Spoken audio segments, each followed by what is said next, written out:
Reynolds. It's a long-told tale by now that Ryan Reynolds has been jumping through hoops for nearly a decade in order to play Deadpool in a movie version that he wanted. Yes, even his appearance as crappy Deadpool in the Wolverine movie was a bargaining chip to reprise the role at a later date and in a better way. Clearly, Ryan Reynolds kinda gets what he wants when it comes to making movies. He starred in everything from comic book movies to indie flicks and seems to be his own agent deciding what projects to take on. So it doesn't really surprise us that Ryan wants in on the Avengers action, and the Fox Disney buyout is the perfect open door to make that happen. In fact, a few months ago, a set photo from Avengers 4 was revealed with Deadpool in full costume, standing alongside Captain Steve Rogers. A fan was quick to spot it and asked Ryan if it was real. Mr. Reynolds' enigmatic answer was simply, "It's real in my heart."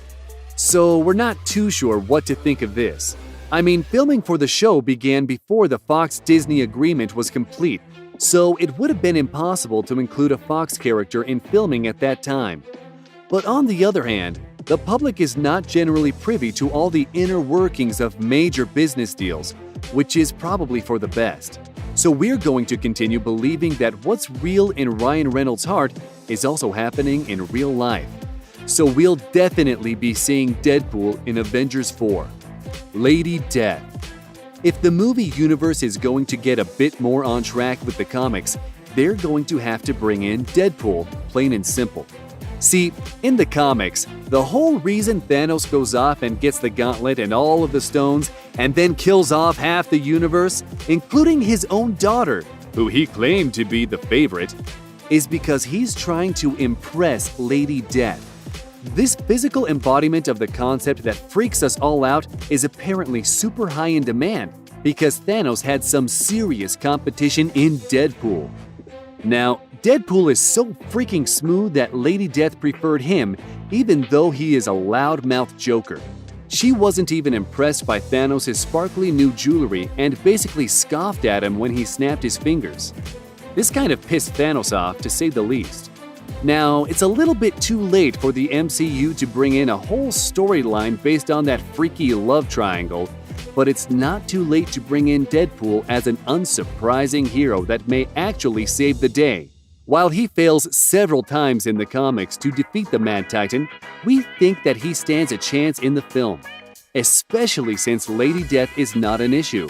If there's ever a moment where Thanos removes the gauntlet, that's when Deadpool would attack and win undoubtedly. He can't die.